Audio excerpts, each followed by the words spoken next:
data yang tersedia di geothermal itu sejauh ini, terutama di Indonesia, itu masih sangat terbatas. Sehingga itu menjadi tantangan tersendiri dalam industri geothermal.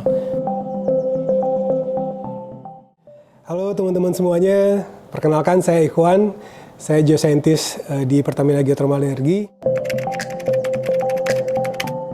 Kalau ditanya mengenai awal mula karir saya di geothermal, itu dimulai di tahun 2012 ya. Jadi pada saat itu sebenarnya industri oil and gas juga masih sangat hype ya.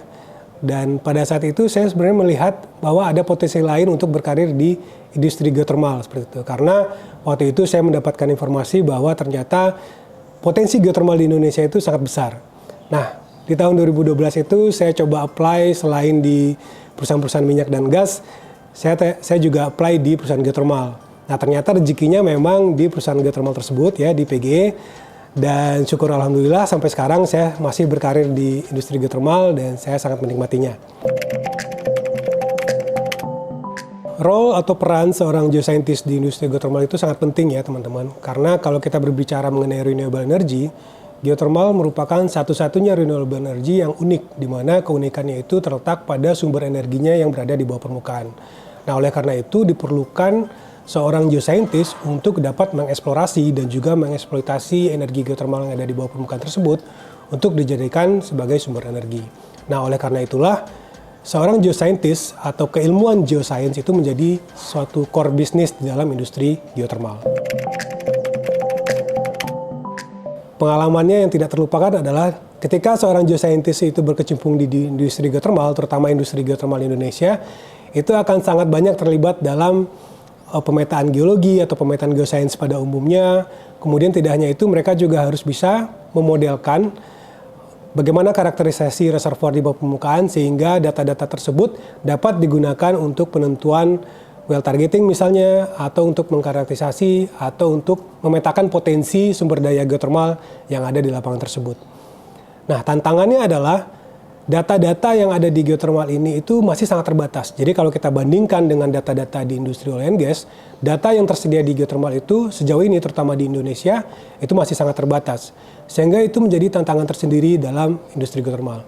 Selain itu, tiap-tiap lapangan geothermal di Indonesia itu pada umumnya mempunyai karakterisasi masing-masing. Jadi tiap-tiap lapangan itu unik, di mana kita tidak serta-merta bisa menganalogikan satu lapangan ke lapangan yang lain. Nah, itu adalah tantangan tersendiri yang sangat umum kita jumpai di pengembangan industri geothermal di Indonesia. Selama saya berkarir di industri geothermal, banyak sekali proyek-proyek yang telah kita lakukan bersama dengan tim tentunya. Contohnya adalah seperti survei permukaan, kemudian kita melakukan pemboran geothermal. Nah, kemudian dari data-data permukaan dan data bawah permukaan yang kita ambil dari data pemboran tersebut, kita coba melakukan pemodelan untuk mengkarakterisasi reservoir geothermal kita. Ilmu yang dapat kita terapkan di dalam industri geothermal ini kalau menurut saya itu adalah semua ilmu yang kita pelajari di selama masa perkuliahan. Jadi saya tidak mematok ilmu-ilmu tertentu, tapi saya bisa bilang bahwa semua ilmu geoscience yang kita pelajari itu akan banyak dipakai di dalam industri geothermal, terutama di bagian geoscience-nya. Jadi misalnya kalau teman-teman belajar geologi physics, kemudian ada geofisik dasar, kemudian juga ada geokimia, nah semuanya itu akan sangat kepake teman-teman di dalam kajian geoscience geothermal.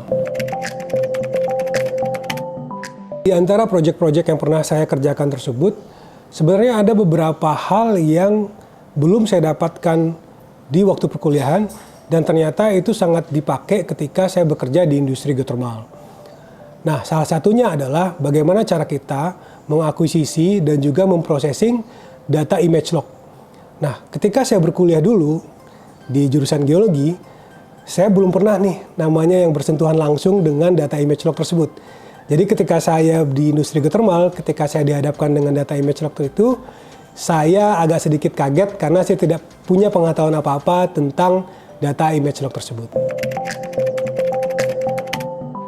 Nah, oleh karena itu, saya berinisiasi untuk memberikan suatu kursus dengan materi bagaimana cara kita mempelajari data image log ini. Jadi pada dasarnya, kursus ini itu akan memperkenalkan kita dan juga akan memberikan pengetahuan kepada kita seperti apa data image log tersebut.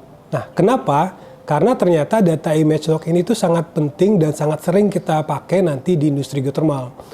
Nah, hal itu disebabkan oleh terbatasnya data-data yang kita gunakan selama ini di industri geothermal. Contohnya data seismik, kemudian ada yang keterbatasan data core batuan yang kita ambil dari pemboran. Jadi kalau kita berbicara mengenai kondisi bawah permukaan, kalau kita berkaca kepada industri oil and gas, itu kan sudah banyak ya data-data seismik sehingga mereka bisa mengkarakterisasi reservoir oil and gas itu menjadi lebih detail karena mempunyai resolusi data bawah permukaan yang cukup tinggi dari seismik. Nah, permasalahannya di industri geothermal Indonesia, data seismik itu bisa kita katakan sangat jarang digunakan atau bahkan mungkin tidak ada. Nah, oleh karena itu disitulah pentingnya peran dari data image log ini, karena data image log ini merupakan salah satu data fundamental untuk kita mengkarakterisasi reservoir geothermal kita. Dari saya untuk teman-teman yang ingin berkarir di industri geothermal adalah untuk selalu berusaha mengembangkan diri, karena kalau kita berbicara industri oil and gas itu masternya sudah banyak teman-teman, ahlinya itu sudah sangat bejibun. Tapi kalau kita berbicara industri geothermal, itu ahlinya masih sangat sedikit. Jadi kesempatan buat teman-teman menjadi ahli geothermal itu sangat besar. Karena sekarang ini kita tahu bahwa sedang masa transisi energi di dunia ini. Sekarang orang-orang pengen mengurangi emisi karbon dan ingin mengurangi penggunaan tenaga fosil seperti itu. Dan geothermal merupakan salah satu energi yang sangat menjanjikan untuk mewujudkan cita-cita dunia terhadap transisi energi tersebut.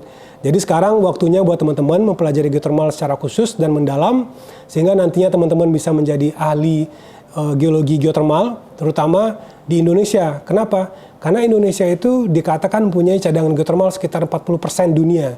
Jadi kita bisa dibilang Arabnya oil and gas gitu. Jadi teman-teman itu nanti akan, ketika teman-teman menjadi ahli geothermal di Indonesia, maka saya bisa katakan teman-teman akan bisa menjadi ahli geothermal di dunia juga. Jadi itu adalah pesan saya buat teman-teman yang ingin berkarir di industri geothermal. Kesempatannya masih sangat terbuka lebar dan jangan berhenti untuk mengembangkan diri teman-teman.